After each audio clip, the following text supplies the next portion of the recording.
Salut à tous les amis, c'est Christophe, nouvelle vidéo de Ligue des Champions. C'est la finale, le PSG est en finale face à l'Inter Milan.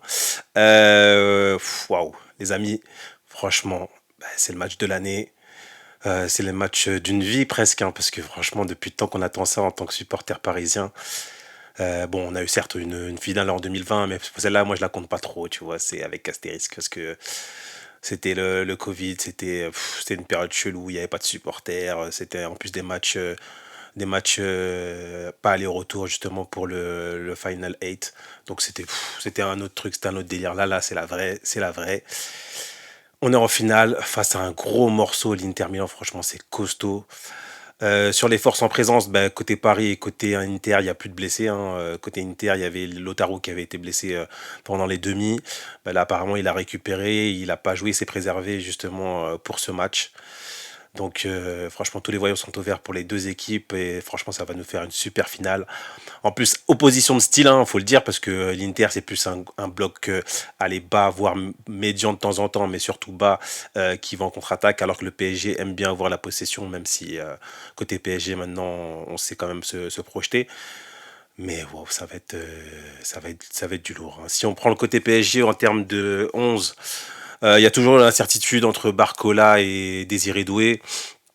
C'est selon en fait ce que va décider Luis Enrique, mais bon, je pense qu'il va commencer avec Barcola dans le sens où Doué, sur les derniers matchs, je trouve qu'il a commencé à retomber un petit peu dans ses travers. Bon, de façon limitée parce que quand même, il est quand même très fort, mais il a tendance aussi encore à porter, à faire les mauvais choix. Il a recommencé un petit peu. Alors que Barcola, c'est vraiment le joueur quand même discipliné. Il tentera pas de fioritures, il va jouer avec ses qualités de percussion sur le côté. Et puis voilà, je pense qu'il y aura quand même des espaces, même si l'Inter c'est quand même très bien structuré sur le plan défensif.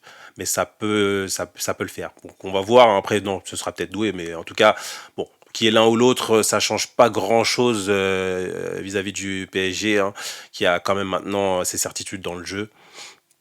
Donc, ouais, ça va le faire. Après, côté Inter, je crois que ça va être du classique. Je sais pas si. C'est vrai qu'ils avaient joué sans Pavard. Je sais pas s'il va revenir dans le 11. En tout cas, pareil, hein, eux, c'est quand même. C'est un peu comme le PSG, hein, ils ont leur certitude. C'est vraiment le 3-5-2 classique. Ça bouge pas énormément. Ils ont vraiment leur certitude aussi dans le jeu, avec un Simone Inzaghi justement voilà, qui a son système, c'est vraiment son système préférentiel, donc il fait pas trop de modifs. Les joueurs ont leur repère. Ça fait quelques années quand même que l'ossature est là dans l'équipe, donc voilà, hein, c'est deux équipes qui savent, qui connaissent leurs forces, leurs faiblesses depuis un moment. Même si c'est un peu plus récent quand même pour le PSG, mais en tout cas, ouais, ça va nous proposer, franchement, normalement, on est censé avoir une grosse finale. Après, à part si les joueurs, voilà, comme c'est pas des équipes qui ont l'habitude, même si l'Inter, ils ont fait une finale il y a 2 ans. Côté PSG, peut-être ils n'ont pas l'habitude de ça, donc peut-être en plus c'est une équipe assez jeune, donc peut-être qu'ils vont se laisser un petit peu bouffer par l'enjeu, mais bon, vu les prestations qu'ils ont fait contre Liverpool, contre Arsenal, je pense pas que ce soit le cas, hein. Je pense que mentalement, quand même, cette équipe, elle est pas mal. Alors après, moi, j'ai quelques petits doutes quand même, parce que le but de la preview, c'est quand même de se mouiller un petit peu. J'ai quelques petits doutes concernant le milieu de terrain, dans le sens où la certitude que j'ai au niveau du milieu de terrain, c'est João Neves qui vraiment, il me régale ce joueur. Franchement, pour moi, c'est abusé d'avoir 20 ans et d'être aussi fort, aussi roublard. Il va au contact, il met les bons coups quand il faut, il temporise, il joue vers l'avant, il se projette. Il a vraiment tout. En plus, il a une détente de malade. Le gars, je sais pas quelle taille il fait. Il doit faire un 1,70, 72. Mais il monte sur les corners, sur les coups francs, sur les ballons aériens. Il a toujours de la tête, c'est fou.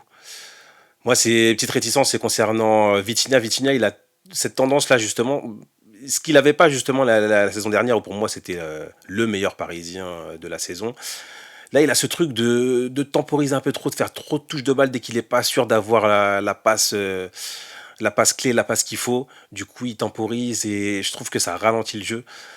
Des fois, ça peut être intéressant, justement, pour garder le tempo du match, mais quand tu le fais trop souvent, tu deviens trop prévisible, trop réticent et du coup les équipes elles savent qu'elles ont le temps de se replacer et puis surtout d'aller te presser parce qu'on sait que tu vas pas la lâcher vite et puis même si après d'ailleurs tu la lâches, bah, ils ont un avantage sur toi, c'est que bah, le bloc est plus haut. Et du coup, il peut être plus dangereux. Donc, ouais, c'est un petit peu la réticence que j'ai avec lui. Surtout, c'est que ouais, c'est un joueur quand même niveau caractère. Et, c'est pas encore ça parce que tu le sens que voilà, dès que ça commence à chauffer un petit peu, c'est pas le gars qui va répondre, c'est plus le gars qui va commencer à avoir un peu plus peur et du coup commencer à jouer sécurité, donc à faire plus de touches de balle, jouer vers l'arrière. Et c'est un peu dommage parce qu'en plus, clairement la qualité justement pour jouer vers l'avant, une touche en deux touches, jeu long, jeu court, il a tout ce qu'il faut. Il peut même aller vers le but, frapper, mais c'est vraiment mentalement, il a ce truc encore sur lequel il faut qu'il travaille. Fabien Ruiz, moi je suis pas le plus fan. Enfin, oui et non, parce qu'en fait, c'est quand même un joueur élégant, gaucher, donc moi je kiffe, mais il est quand même, franchement, en termes de vitesse de jambes, c'est lent quand même, c'est lent. Mais bon, c'est vrai qu'il fait des super prestations récemment, enfin des super, parce je trouve qu'il y a eu un petit peu trop de superlatifs pour lui. Il est très bon, mais il n'est pas exceptionnel non plus, hein. C'est que voilà, il fait ce qu'il faut, il équilibre justement le jeu de l'équipe, il vient compenser quand l'équipe a besoin. Il va dans les bonnes zones justement pour être recherché. Il a fait quand même quelques bonnes passes clés vers l'avant. Il a mis un but. Voilà, donc c'est bon pour le PSG. Mais j'ai encore des réticences. C'est face à eux quand même. Il y a un milieu de roublard parce qu'en termes de Barella qui court, qui frappe dans tous les sens, qui est partout, machin, qui se projette. C'est un fou furieux ce joueur. Ensuite, vous avez Çalhanoğlu qui a vraiment une qualité de pied incroyable. Et voilà, je crois qu'il a plus de 30 ans, donc du coup, l'expérience maintenant. Mkhitaryan, alors lui, c'est vraiment le roublard des roublards qui, en plus, avant Arsenal, je crois qu'il avait un poste un peu plus offensif, et là, il est un peu plus dans le cœur du jeu, et ça lui va super bien. Donc franchement, c'est un gros milieu en face. Donc ouais, c'est la petite réticence quand même, c'est que ouais, Vitinha, Ruiz, je sais pas s'ils vont faire le poids avec. On va voir, on va voir. À voir. Sinon, après, bah, les latéraux, bah, toujours pour moi, le point faible justement du PSG, c'est Nuno Mendes, hein. C'est sa faculté à rentrer dans les matchs. Bah, souvent, en fait, quand c'est dur, bah, on l'a vu contre Salah, c'est là qu'il est le plus concentré, où il fait moins d'erreurs. Mais par contre, contre Arsenal et contre Aston Villa, je l'ai vu faire des erreurs de relance. Parce qu'en fait, c'est un joueur, tu vois, qui joue un petit peu par automatisme. Ça fait que des fois, il regarde même pas si dans la zone, il y a un joueur libre. Il a l'habitude de faire la passe, donc du coup, il te fait une passe axiale et heureusement que certaines équipes n'ont pas réussi à exploiter, notamment Arsenal. Mais par contre, l'Inter, je pense que ça va payer cash parce que ce qu'ils ont fait au Barça, vous voyez le peu de déchets qu'ils avaient dans leur contre-attaque.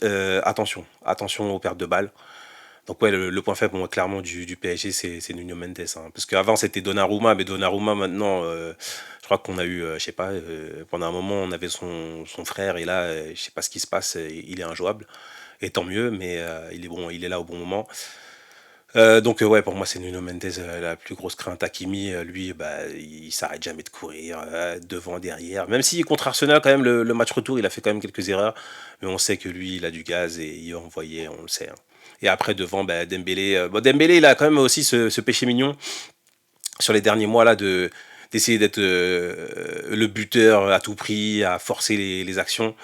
J'espère que ce sera pas le cas en finale parce que là, tu rates l'occasion qu'il faut et que tu perds la finale, tu vas t'en mordre les doigts toute ta vie. Donc, il faut vraiment qu'il soit altruiste et qu'il fasse ce que le jeu demande, quoi. Donc, on va voir. Cette finale, franchement, elle est alléchante, mais en face, ça va être costaud, là. L'Inter, franchement, c'est très, très costaud et on sait qu'ils lâcheront rien. Et voilà, on l'a vu contre le Barça, hein, ils étaient morts.